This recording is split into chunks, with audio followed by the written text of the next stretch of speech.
Hello, listeners. It's me, Jesse O'Brien, author and reader of Critter Zombies, bringing you on a travel of the twisted tale of the pet undead. This is episode 3 of our journey of 5 episodes. This is a creation of my demented imagination, and I mean any resemblance to anything human, animal, is purely coincidental. As far as the location, it is real. However, I've taken some poetic licensing in geographic locales to make my story work. Those of you who happen to live there know the layout. Anywho, so, if you don't want to expose the kiddies to frivolous, unwarranted mayhem with some medium to stronger language, toss them out of the car, roll up the windows, and turn up the volume.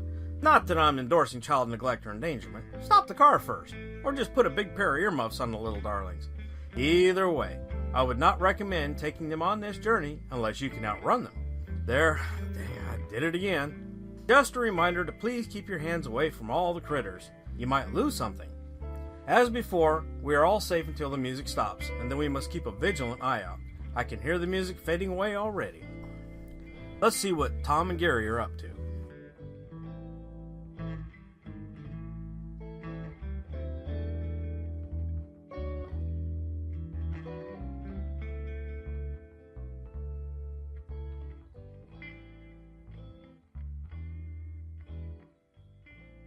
Chapter 6. Sadie's Lament. Sadie occupied a culvert in a construction site 2 blocks away from her home. She sobbed and shook with the image of her best friend eating Mommy. She ran when Daddy came to save her. Now she was hiding and hoping Daddy would find her. Hamilton recalled the events of the day, discovering that there was one very important factor that was still missing. "Where's Sadie Milligan?" He called dispatch. "I need an APB on Sadie Milligan. Close to 4 feet tall, blonde hair, approximately 60 pounds, and probably very terrified. We need to find her right away. Her life may be in danger. She is Officer Mike Milligan's daughter." He listened for a short time, then replied, "It is imperative that she is found and placed into isolation and watched. Got that?" There was a short pause, then Hamilton closed the cell phone, cutting the connection. "She's hiding somewhere. We just have to find that place." Where would a 10-year-old girl hide that had possibly seen her parents murdered by the family's best friend? Hamilton asked, hoping to get some quality input. "I don't think she went too far. Probably somewhere that Mike could find her. Maybe a park or someplace open where she could hide, but see who is around," Taylor offered. "Know of any parks around here?" he asked. "Not anywhere within 10 blocks, Taylor said. They drove by a construction site where a new apartment complex was going up. There were stacks of building materials and steel trusses, cinder blocks, culvert pipes, steel pipes, large store boxes, and portable office with a couple of portable restrooms on the ends. Animals were sitting near the culverts. All of them were looking in one direction. Tom took all this in while being distracted with ways to keep the wave of zombie animals from spreading and stop them entirely. Hamilton had driven about 13 blocks when the alarm in Tom's brain went off, and he nearly caused 3 heart attacks when he yelled, "Stop!" This caused Hamilton to slam on the brakes, bringing the car to a skidding, screeching, and tire-smoking stop. "What the hell, Tom? If you want to kill us all, try yelling a little louder. Why are we sitting in the middle of the road? We have to get back to the construction site. She, or someone infected, is there," Tom said with an air of urgency. "What construction site? Why do you think someone is there?" Hamilton said. "Remember all the animals in front of Taylor's house?" Tom asked. "Believe me, I'm trying to forget that scene," Taylor said. "Yes, what is your point, Tom?" Hamilton asked. There were several dogs sitting facing one direction toward the large drain pipes. They had the same intensity as the animals at your house. "Something is there. I think it is worth checking out," Tom said. "Shit, Tom. All that intelligence making you run over 10 blocks behind in the thinking department? It would have been nice to have known then and there," Hamilton said. "Sorry, I'm just a little preoccupied, Lieutenant," Tom said. Gary sat quietly, thinking better to keep quiet than aggravate things even more. He did pass a small note on to Tom. Tom read it and made a fist. "You're right, Gary. Lieutenant, after we check into the construction site, we really should be at the lab working on a possible solution to try to stop the spread." "Oh, I totally agree, Tom. We're of 2 different worlds. I can't get past the thought that you guys know more about this than you let on. Your car is still at Taylor's house, so we'll drop you off there," Hamilton said. "Thank you, sir," Tom said. He continued working on a few ideas to kill the original formula. They stopped in front of the site, noticing that the dogs had closed the gap, and the ones closest to the drain pipes were trying to get into one pipe in particular. They got out and advanced on the dogs. The ones further away were entranced, while the closest dogs were aggressive. These totaled about 10 in number. Hamilton pulled the shotgun from the rack and charged around. He opened the trunk and pulled an additional 12-gauge shotgun and a couple of semi-automatics from the trunk and handed them to Tom and Gary. "You know how to use these?" Hamilton said. Tom took the semi-auto and nodded affirmative while Gary shook his head and pointed to the shotgun. Taylor took the other semi-auto, and Hamilton gave Gary the street howitzer, and then they advanced on the dogs.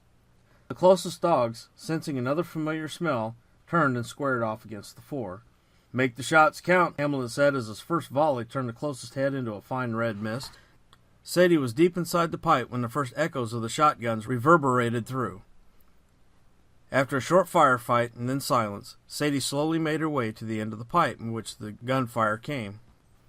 She knew Daddy was there, waiting on her to come out. When she first peered out of the pipe, she saw 4 people, none of them Daddy. She saw all the dead dogs, many torn apart from the shotguns and the AR-15s.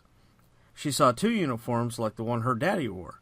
Then the other 2 men. Her eyes went back to the officers. Recognition set in on one of them, and she almost fell from the height of the pipe getting down. "Uncle Taylor!" she shouted, contacting terra firma and running to Taylor Smith. "Baby girl, it's good to see you. Are you okay?" Taylor said, picking her up and hugging her tightly. "Where's Daddy?" she said, looking around. Hamilton, Tom, and Gary suddenly found other things that occupied them as they became deathly silent. "Sadie, we need to leave right away. These 2 men need to examine you. How do you feel?" Taylor asked, trying to distract Sadie for a little longer. "Kinda icky and sneezy. Did Daddy stop Tank? He hurt Mommy really bad and then started to eat her. I screamed and Daddy tackled Tank just before he got me. He told me to run, Uncle Taylor. Did I do good?" she asked slowly. "Yes, honey, you did just fine. Daddy's very proud of you. You did even better with the best hiding place in the world," Taylor said, doing his best to fight back tears, telling himself, "Be strong, boy." "Uncle Taylor?" she asked. "Yes, Sadie," he asked. Here it comes, he thought. Tom and Gary were taking samples from the carcasses, and the lieutenant kept watch from the distance and looked for more animals that might attack. "Did Daddy get hurt?" she asked, hoping he wasn't hurt too badly.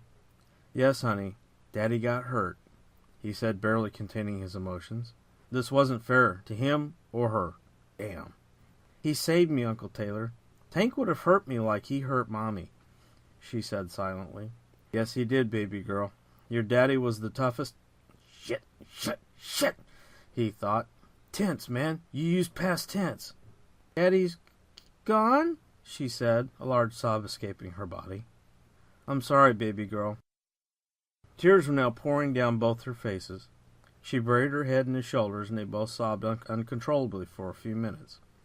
Taylor, looking at her, said, "Baby girl, we have a job to do, and you're part of that job.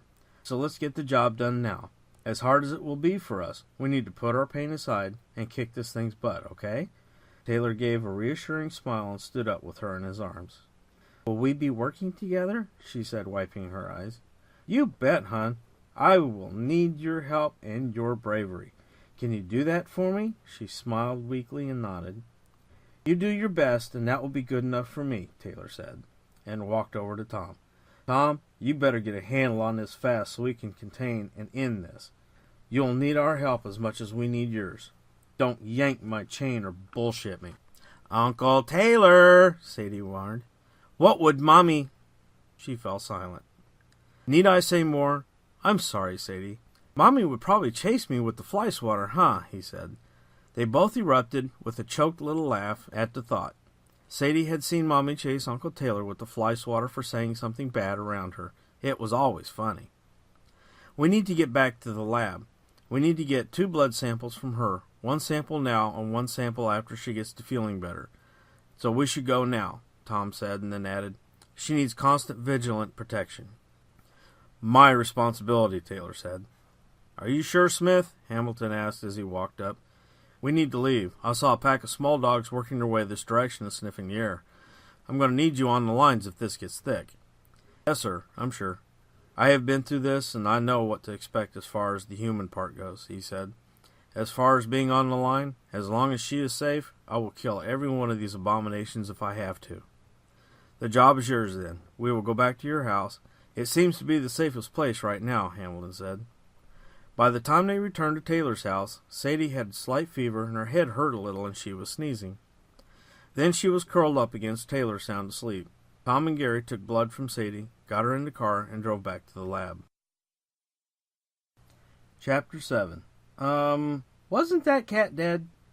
Tom and Gary opened the lab doors and walked inside. Something was definitely wrong, and Gary saw it first. The cat's missing, Gary said.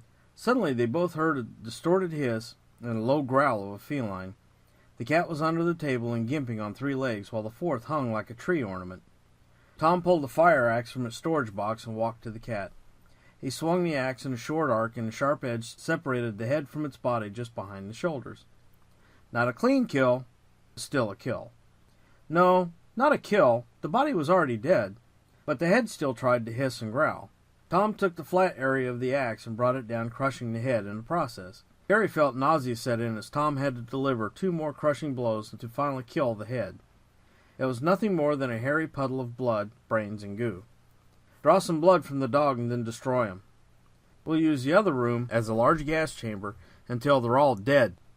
Not just dead, but dead. I'm guessing that they're dead for the most part already, but we just need to finish the job. Obviously, the cause is a virus enabled by the formula. We need an antidote, and we need it fast, Tom said. He wrote the formula on the whiteboard, stood back, and examined it. Do you have the formula that you and Zach used? I want to make sure that we're on the same page. There are a few modifications, Gary started as he walked to the whiteboard. Here, and here. He also added something here, but... Gary looked sheepish at the admittance. I have no idea what it was. I know it is in his journals at his place. You have no clue of the addition? Gary shook his head. We have to find out. That one is probably the link to the key to an antidote on the human end, Tom said. You make the known changes and leave the unknown blank. We'll deal with that one after we go through Zach's apartment. We'll also need to have either the lieutenant or Smith here. It's still a crime scene. They worked on formulating an antidote, but kept looping back to the unknown. They took the draw from the dog and placed him on the makeshift death chamber. He went down without incident. Tom saw it as a necessary evil and part of the growing and learning process. Gary, however, said a little prayer for each animal they put down. He had an issue with Tom's nonchalant attitude as he turned the valve, putting the animal to sleep, closing that valve, and opening the fatal valve as if he were opening a water faucet to wash his hands. Gary guessed his real issue was the ease in which he did his task. It is reported that some animal shelters have a high burnout rate and employee rollover rate at the animal mortality end of the shelter. People, well, some of them, felt so bad about their job that they quit and went into counseling. Gary finally believed that Tom could not only do the job with a glint in his eye, but set goals to beat each day's body count. Gary, I've known you for a while now, and I've seen your expressions when I operate the chamber. It's perfectly humane. You know this. They feel nothing when I open the second valve. Do I enjoy it? No. But it has to be done. I separate myself each time I have to do it. There is no joy, no pleasure, and no satisfaction. Have you noticed that I go back to work after opening the second valve? I have only seen one execution to make sure that there is no pain, but it still bothered me. So I detach, turn the valves, go to work so I won't focus on what goes on in that box. But I know you have watched each one. We are working on a project to be a boon to the human race. Up to now it was only research, with animals that were on their last leg of life that the shelter was going to put them down anyway. Here they get a chance to better humans. There they only get injected and placed for mulch. Cruel to say, yes, but it is true. But now it is a mission to stop something we started. So don't ever think that this doesn't bother me. You do what you need to do to cope with this issue. So for now, let's try to come up with something that will kill the animals in the next room. Those deaths, I will have no problem in watching them die again to a final grave. Tom stopped talking and picked up the phone. Hamilton grabbed his cell phone and read the screen. His blood pressure started to rise. Every time he turned around, Tom, or both Gary and Tom, were there gathering samples. He thought about pocketing the phone and then answered against his better judgment. Yes. Lieutenant, this is Tom. We need to get into Zach's apartment, Tom began. It's a crime scene. What, you want to take some more samples? Hamilton grunted. No, we need to find his journal for the formula that he was working with. We have one unknown, and we need his journals, Tom said. All right. Don't start begging. I'll send Smith over and let you in. Don't turn the place upside down. The investigation is still going on, and we may need to go back in. Do you understand me? Hamilton said. Yes, sir, we do. We will wait for Mr. Smith's phone call to go over, Tom said. How soon do you need that journal, Tom? Is it that important, or just another opportunity to get more samples? He asked, with a little sarcasm seeping obviously in his voice. We need to find his journal yesterday, Lieutenant. That would be okay. As far as importance, it is pinnacle on us being able to stop what has begun and is currently spiraling out of control, Tom said. Smith will be there in 20 minutes. Can you meet him then? Hamilton said. It's a 5-minute walk from here. We will be waiting. Did they ever locate the other 2 cats? Tom asked. I didn't know we were supposed to. You want samples from them also? He said. No. They need to be captured and destroyed before they can infect other animals. Containment is the key phrase here, Lieutenant, Tom said. Anything else, Tom? He asked. No, we'll meet Officer Smith at the apartment. Thank you. Bye, Tom said, ending the phone call before Hamilton could make another grappling and unnecessary remark. We'll work for 10 more minutes, then head over, okay? Tom asked Gary. Agreed, came the reply. They took the live blood samples they had and began working on an antidote. No sooner had they begun, they had to leave. They walked the short distance to Zach's apartment and climbed the stairs. The police tape hung from one side and the tape seal had been cut as the door stood open. Officer Smith stood inside examining the remaining carnage. It was almost a direct copy of Officer Strader's scene and similar to Officer Milligan's scene. Smith looked pale. Officer Smith, are you okay? I'm not so sure. All 3 of us were bitten, and 2 are dead. I should be dead too, he said. Taylor, there are very good reasons that you're still with us. First, you had no pets to infect, and no pests in the house, so there were no bugs to infect. You got well. Rather, you lived to get well. There's a reason for that. I don't know what it is yet, but it will reveal itself when the time is right. Right now, we need to find that journal, Tom said. They began in the living room and looked at anything that looked like anything in which to keep notes in. They did find a few notepads with random writings. They moved to the kitchen, finding nothing in the cabinets. Each room was the same. There was nothing to give a hint to what his formula might be. They were back in the living room looking around when Gary walked out of the kitchen with a block of ice that looked like it had a wrapped book inside of it. Not sure what this is, but I have a theory. Either this is it, or it's an evidence. If I knew him, just to let this thaw out would destroy anything inside it. Thanks, Taylor. Let us know if anyone else comes down or calls in sick. How many today? Gary said. You think there will be more? He asked. Well, we still have 2 cats unaccounted for. And if I might guess, worst case scenario, everyone at any of the crime scenes so far, even at your place. How are you feeling? Tom asked. Like a new man, actually. You think this might be an airborne contagion? I'm not sure yet, like I said. Worst case scenario, so it's possible. With that, we really do need to get back to the lab. Also, keep me posted on Sadie and any happenings around her, Tom said. Will do. Let me know if there's anything further I can do, Taylor said. Will do, Gary said, following Tom out the door, leaving Officer Smith standing in the living room of the first victim. As Gary and Tom made their way back to the lab, Tom asked Gary about the process of accessing the frozen block. Process? What Oh! The book is wrapped in plastic so it won't get wet. I just need to bust the ice loose and unwrap. I just didn't want to be stuck in there with some lame conversation when we have so much work to do, Gary said. They returned to the lab and broke the ice loose from the book and removed the cling wrap from the tome. They opened it and began to read. This almost has a cult or demonic undertone to his descriptive writing, Gary said. Tom and Gary had difficulty deciphering Zach's notes and formulas. They each copied a formula on the scanner to study the formulas independently, so they could collectively compare notes. Hours passed, and they still were no closer to identifying the mystery chemical than when they started. They needed to access the school's main chemistry lab to use the identifier to tell them everything that's in the formula. But it was late, and Tom was reluctant to have anyone recall the diagnostics log of history and print up Tom's formula. Tom's phone rang. Yes. Hamilton here, we have a problem. A very bad problem. Well, let's have it, Lieutenant, Tom said, expecting the worst. I'm not sure if it's the blue floor or half my forces infected with what Smith and the other two had. Most have families and pets. The investigating officers now carry biosuits and don them before going into a house. This has rapidly gotten way out of control. Please tell me you have something for me, he said, almost begging. Our theory of transmission seems to be valid. Keep your men in suits on site, Lieutenant, and have them boost their immune systems with vitamins. I don't know yet if it will help, but we have to start somewhere. You don't need us on any sites, do you? Tom asked. No, not unless you need more samples, he said with an air of irritation. We have more than enough right now, I believe. The virus strain is almost identical in each case. We need to run an analysis to break down the chemical that Zach used. I believe that once we have that, we can start on an antidote. Lieutenant, do you have a family? He asked. Yes, I instructed them to leave for the country, he started, but was interrupted by Tom. Sorry, but that might be a bad idea. You were on the scene. If you've been home, then they are infected. The best thing now would be to get rid of any pets and make sure there are no bugs that can get in, Tom said.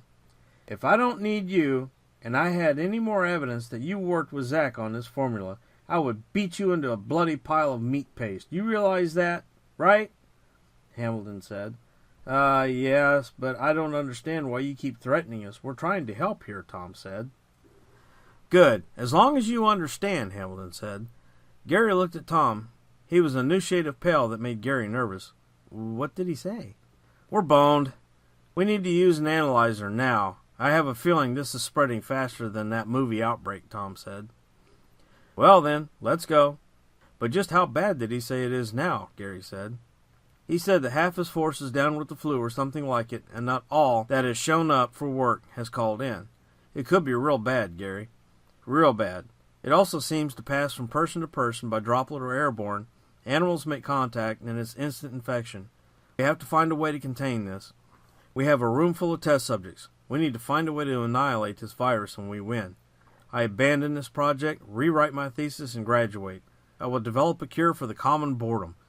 As he pulled out his hoodie, Tom looked at Gary. Gary, what's wrong? Are you okay? Yeah, it's nothing, he said. Bullshit, buddy. Roll up your sleeve, Tom said, getting the necessary accoutrements to draw blood. Give me your arm. Tom buried the needle in a vein and inserted a vacuum tube. The blood looked a little odd. The color looked a little off. Tom held Gary's blood up to the light. There was a blue tint to the blood. He walked to the bench where Smith's blood sample sat. He held it up and scrutinized it and put it back. Tom noticed something else. The front room had fallen silent. Gary also noticed the silence and grew frightened. Are they going to collect and try to enter as one? I will be chased by roaches? Gary said, scared stiff. I don't know, Gary, but they have stopped feeding on the weaker ones, and there are only a few left. How do you feel? Tom asked. Scared. I don't want to be an animal's victuals, he said. No. Do you feel sick, ill, under the weather, with a fever? Shitty. You know what I mean, Tom said. I feel sick to my stomach, he said. Tom placed a hand on his forehead. You're burning up, man. He grabbed a laser-guided thermometer and pointed at his friend's head. It read 103.2 degrees. Gary was noticeably sweating and looking to have chills. He was showing flu-like symptoms. Now I feel like I'm about to be sniped. I have been targeted, Gary said. We have to break the fever. How do you usually do it? Tom said. Kind of the same way Smith did it. I take an aspirin, use lots of blankets, and I always sweat it out. I was told once that it's not the best way to handle a fever, but it works for me, Gary said. The door into the front area of the lab made a noise. Tom went to investigate. He saw that the 3 remaining animals had forgotten their dominating hierarchy of the strongest dead animal surviving and was testing the door. 2 dogs and 1 orangutan worked slowly. Well, the dogs watched while the orangutan analyzed the door. Tom made sure the door was secured by the chain and then moved the heavy wooden table against the door. Bubbles was strong, but hopefully not that strong. Gary, get that fire blanket and curl up in it. I'll wrap some more blankets around you. I need you healthy and alert. Happy would be nice, too, but I will settle for the former, Tom said. I will keep things at bay, so try not to worry about it, okay? Gary nodded his head. The sweat was already dripping down his forehead and down his face. He had a headache and a slight case of the shakes. Also, a very pale color to his usually pinkish complexion. Tom became even more vigilant in maintaining Gary's vital signs. The only concerning variant was his body temperature. He spiked once to 105 degrees for about 2 minutes and then plummeted to 101.6 degrees.